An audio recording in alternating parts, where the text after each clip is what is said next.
Hello, welcome again to another episode of Musicians Talk Music. I'm Omar Martinez, and I just want to welcome you watching on YouTube. The YouTube channel, you can find it as Musicians Talk Music, or any of the podcast platforms as well, with the same name, Musicians Talk Music. I'm in Los Angeles today. I'm really honored to have one of the greatest drummers of this city. I'll just mention some of the few artists that he's played with through his career a little later. But here we have Gorden Campbell. What's up, man? Thank you. How you doing? Good, thank you. All right. Thank you again for taking the time, saying yes to this project. I just started this project recently, and I heard that you're starting your own podcast. So yep. I'll be asking you a little bit about it later. Okay. So you can let everybody know about it. Perfect. So they can check it out. He's played with the greats, from Mary J. Blige to Earth, Wind & Fire, Whitney Houston. Who else? Neo, everybody, basically everybody. A little bit of everybody. So I'm really honored to be here and to interview you. Just let us know a little bit about your beginnings. I know you're from New York. Mm-hmm. You were born in Connecticut, but you were raised in New York. Yeah, born in New Haven, Connecticut, but I probably moved back to New York. My mom was from Newburgh, New York, so I grew up in Newburgh. I probably moved back when I was about a year old, or probably less than that, actually. But grew up in Newburgh, New York. Started playing drums when I was 4 or 5 at church, at my grandfather's church. Cool. You basically started playing not only drums, but like organ and everything you could pick up. Yeah. Bass. Yeah. This is basically church musicians. Yes, do, basically. right? Yeah, I was going to say, when your parent or grandparent is the pastor of the church and you're there all the time, you end up normally playing something. Most pastors' kids play organ or drums or something. So I was around and I had the ear, and my whole family all played, all my aunts and uncles. Most of them play organ, or they sing, or they direct the choir, something musical. Cool. So I was just around it. Was it back then when you realized, like, I like music, I want to, as a kid, I don't know, how was your mindset about it, but I want to be a musician, I like this, and I want to just pursue it? I guess at that age, I wasn't thinking necessarily pursue it, but it was pretty early. Matter of fact, I was in elementary school and I was in the band, and for whatever reason, they had a song that required drum set, because most of the time it's like an orchestra, you play snare or bass or whatever. Yeah. For whatever reason, they had a drum set. I don't remember, and I played a solo, and this guy, he had a polka band. I can't remember the name of the band.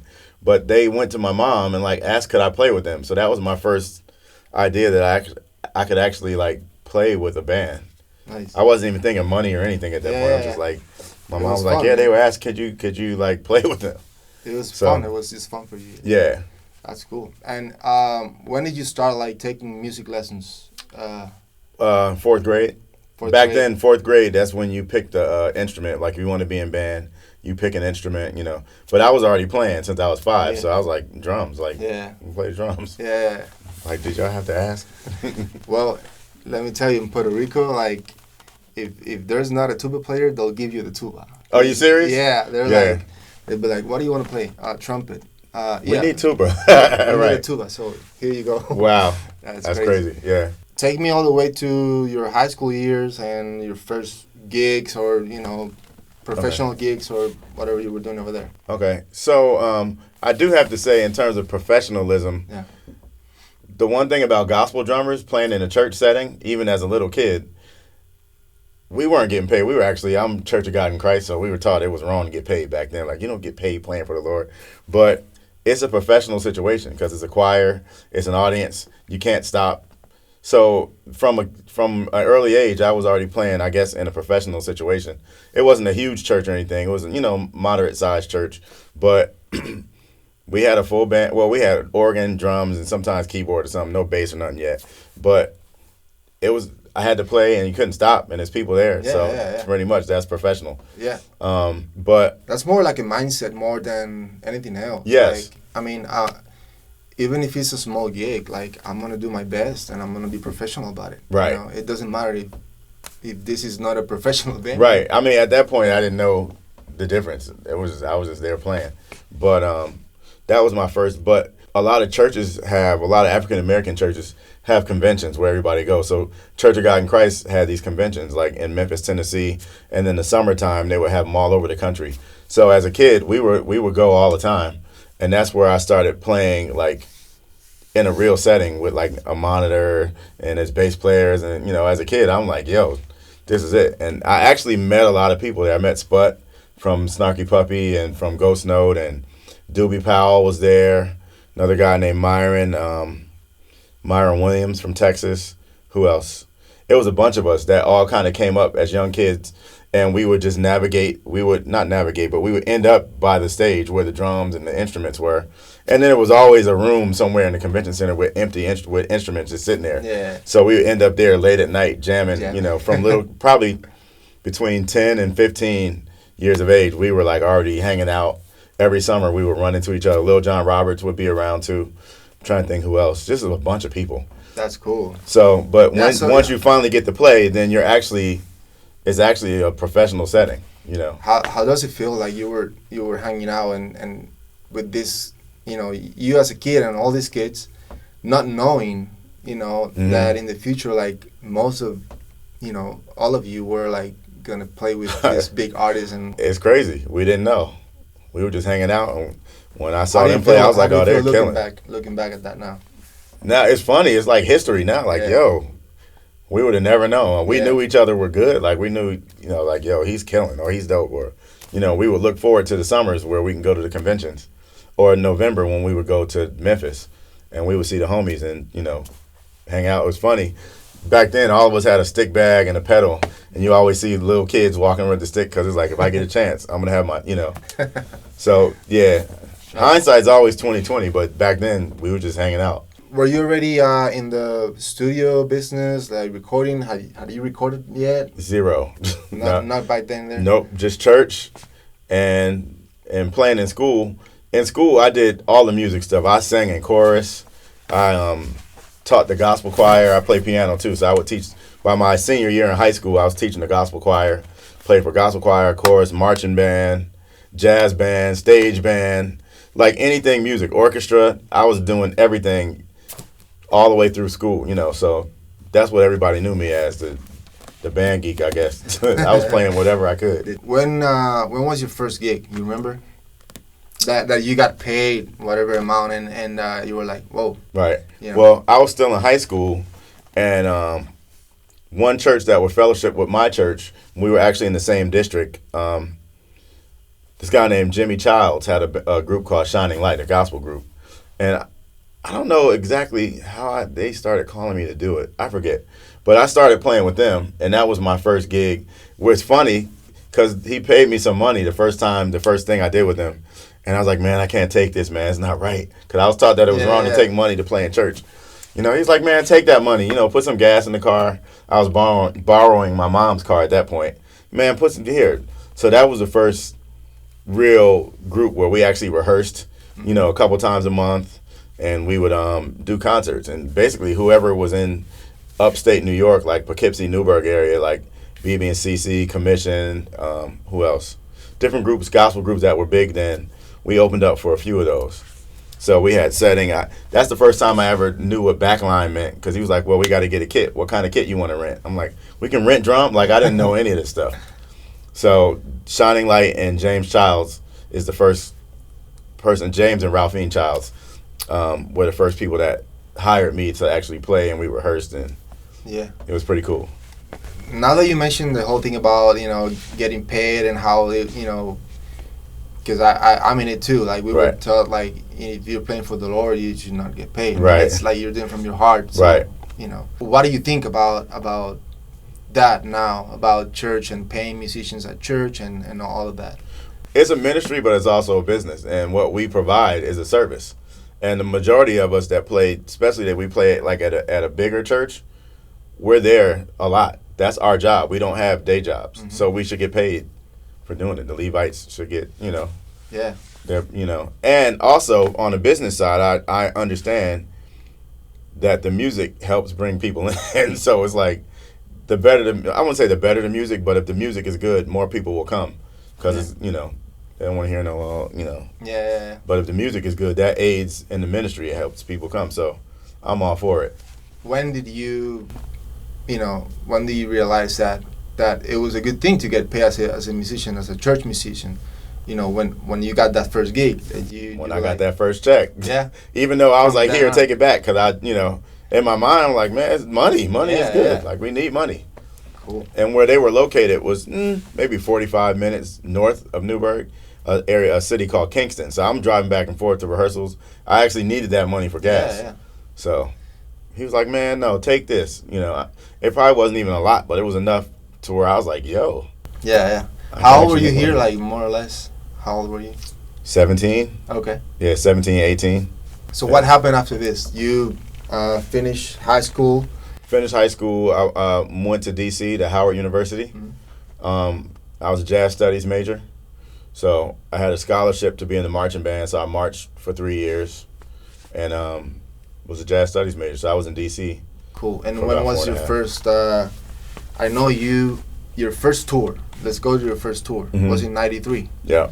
With this group called Shai. Mm-hmm. So tell me all about the before, like how you get connected with these guys and how you started. Okay. So at Howard, probably like most schools, there's a fine arts building. The basement of fine arts is all practice rooms. So the drummers at Howard, which was only a couple of us, Chris Dave was there, a guy named Aaron Walker, Mark Prince, who else? That was it for a minute. It was 4 of us. We all had our own practice rooms. So Shai would be in one of the rooms because most of the rooms are open. They had pianos. They would be in there practicing with a piano, singing like a piano and them just singing. One of the guys from Shai was also in marching band, so he knew me. So just from being at Howard, and originally Chris Dave was going to do that gig, but he got Mint conditioned around the same time. Yeah. So he was like, hey, man, I'm about to go to Minneapolis to work with Mint. They want me to do Shai, but you're going to have to do it. And I'm like, really? And he's like, yeah, they leaving in a couple weeks. So I'm like, dude, I got 1 semester of school left and I'm done. But I was like, I'm out. Yeah. So. How was your decision on like, okay, I got just a 1 semester left. I can just stay and get this done with and then go on tour with whoever I want, or the money was good? Like, what was in your mind to make the decision?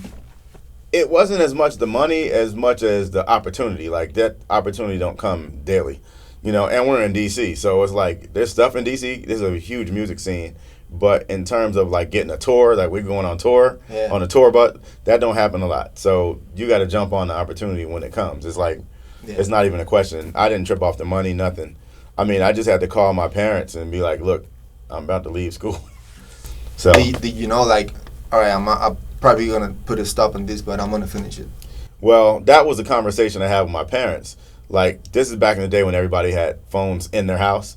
So my dad, I guess, was on one phone. My mom was on the other phone.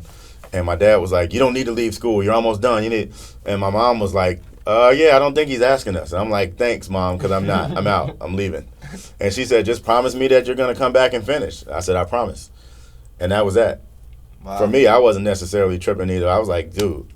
And on top of that, some of my friends like Gerald Hayward, I was seeing, he was touring. Lil Jon had started. So guys that I kind of knew, I'm seeing them on TV playing, doing gigs and stuff. I'm like, I want to do that, So because of that, when the opportunity came, I was like, I'm out. Yeah. It just so happened that they moved to L.A., and they're like, well, we got to go. We're going to L.A. We're going to rehearse in L.A. for a couple of months.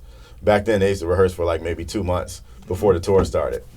So that's how it went down. Tell me about that first impression of L.A. when you got here, knowing like L.A. is like this big scene and industry of music, movies, and everything. Like, what's your first impression of the city?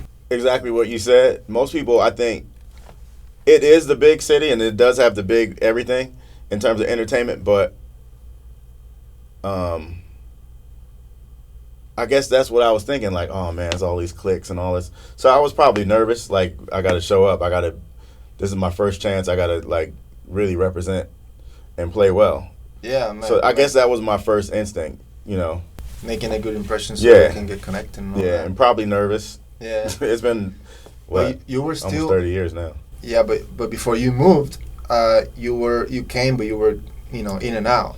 Yeah, I didn't really want to move here, actually. I was out here with Shai a lot. That year was 1993, and we came out in March of 1993, and we toured pretty much through December. But whenever we have a week or two off, they would bring us back to L.A., and we always had a rental car for the band. So at night, we were just finding whoever was playing, any jazz club. Back at that time, the Tonight Show, the Jay Leno band, was Branford with Tane and Kenny Kirkland. They would play Wednesday nights at a hotel on Sunset, so we'd see them. Cornelius Mims and a band called Tease was playing. I met them at Prince's Club. The Glam Slam downtown. So any jam session, we were like there.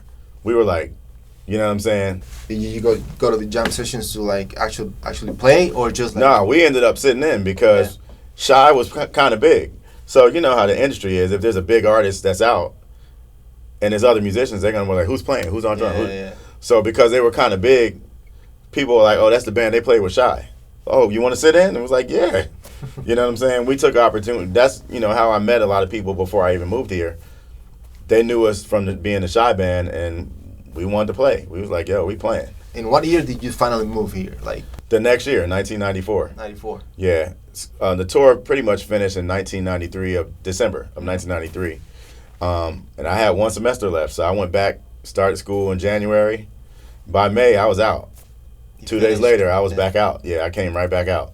So 94, I was here staying at my friend Tim Carmen's house for a while, sleeping on his couch for months.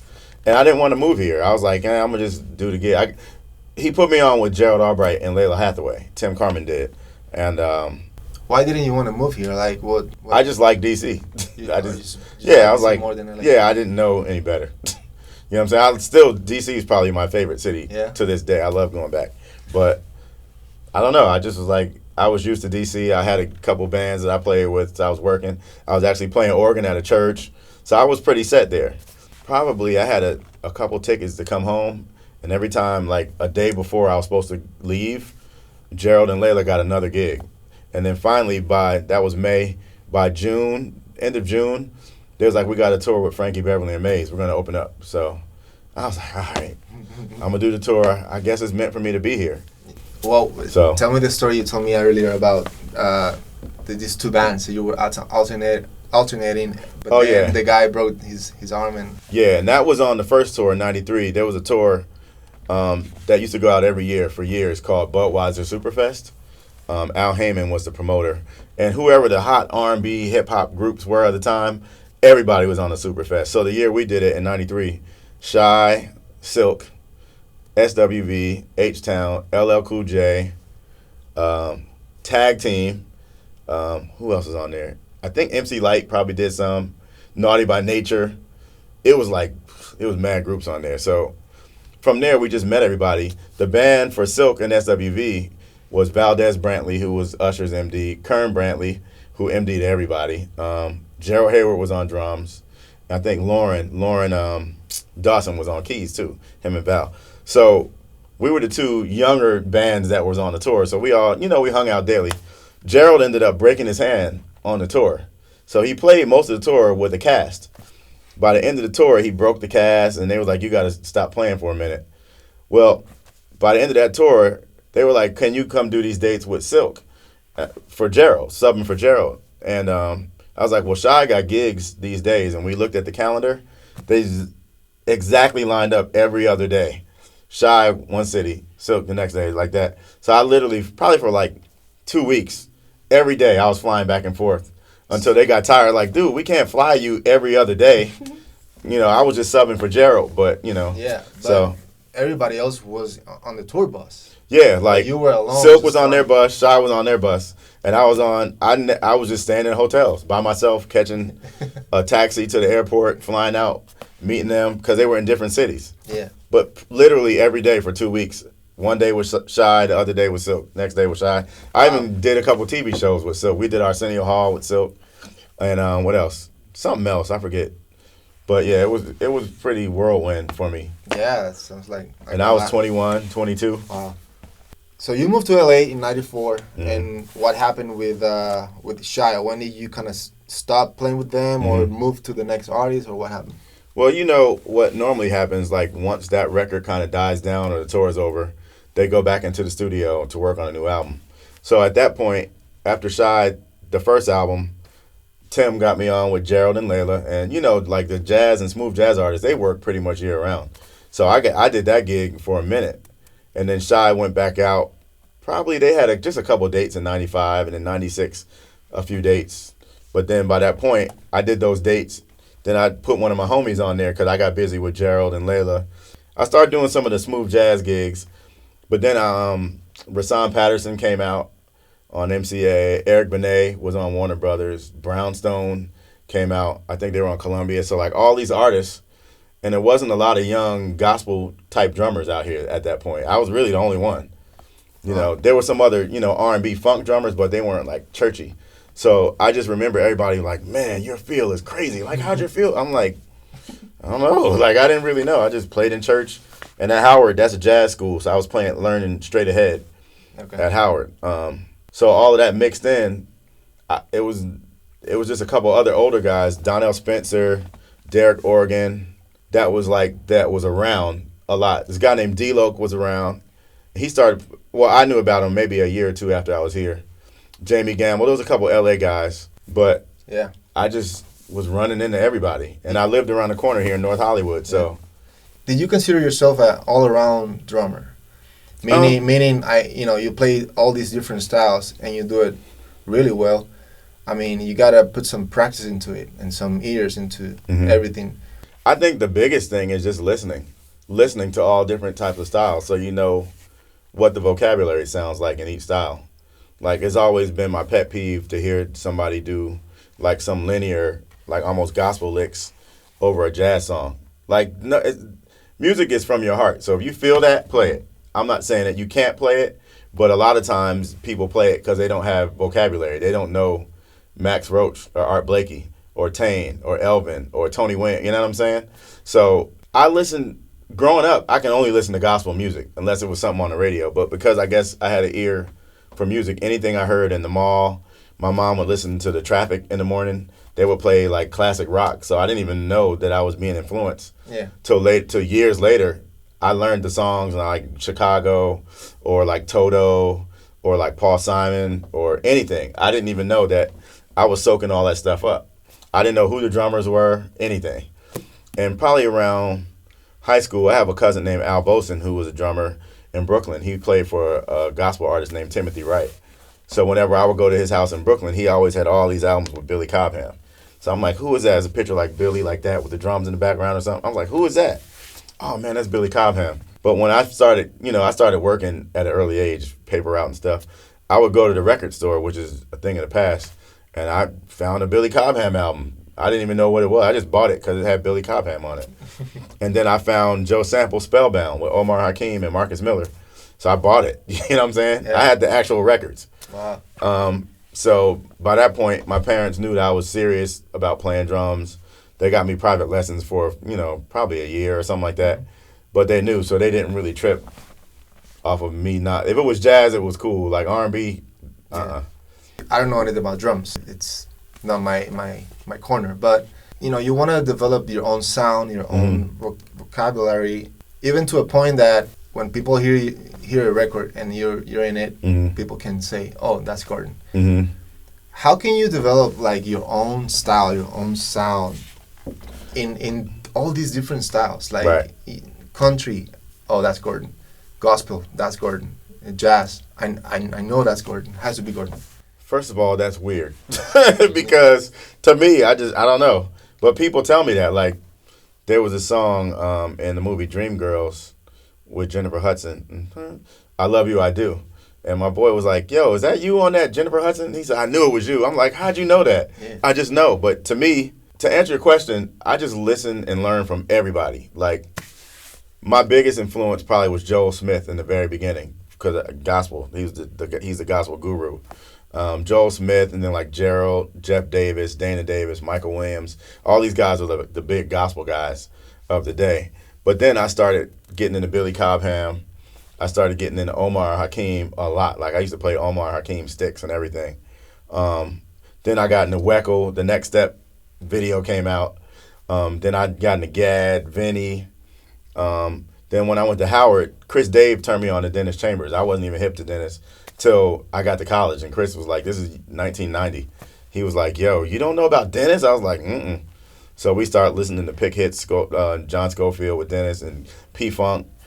And then it was a jazz school. So, of course, Tane, Elvin, Buddy Rich, Louis Bellson, just everybody. Yeah. So I think to get your sound is developed from taking pieces of everybody.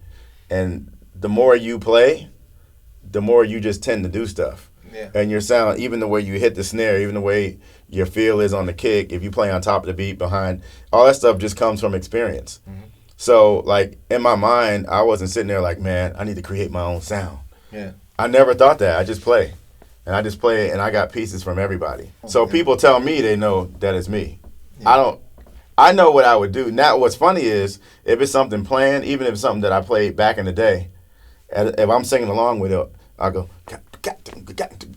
that's the exact same thing that's on the recording. And I didn't do that on purpose. It's just like, automatic. Yeah, you tend to play the same stuff. Can you tell, like, some of your hero drummers, can you kind of, like, if you don't know, like, this song, who played in this song, can you kind of tell? Like, yep. I think that's Vinny.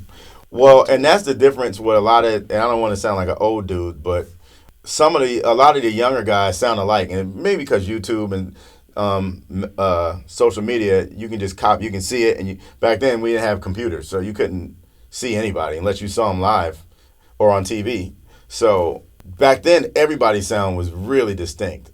Like if it's Tony Thompson, who else? I mean, there's so many different people, man. If it was Vinny, to this day, especially if it's Gad, you know Gad. If it's Gerald Hayward, I know Gerald Hayward. If it's Joel Smith, I know, you know what I'm saying? Maybe because there wasn't so many things around. Like you open the computer and you can see any drummer. Social media. Like a Japanese gospel drummer. Exactly. You find something. A Chinese gospel drummer. Yes, it's easier to cop because the access is so much broader now. That's a lot of. Back then, it was like if you didn't have that record, see it on TV, or your parents took you to that concert, you would have never heard of the person. Yeah. So you had to either search it or have parents that were musicians, which mine weren't. They weren't musicians, so it was like whatever I saw, that's what it was. Yeah. And then my cousin with Billy Cobham, I was so obsessed with him because my cousin was playing with Timothy Wright, which is kind of a big artist back then.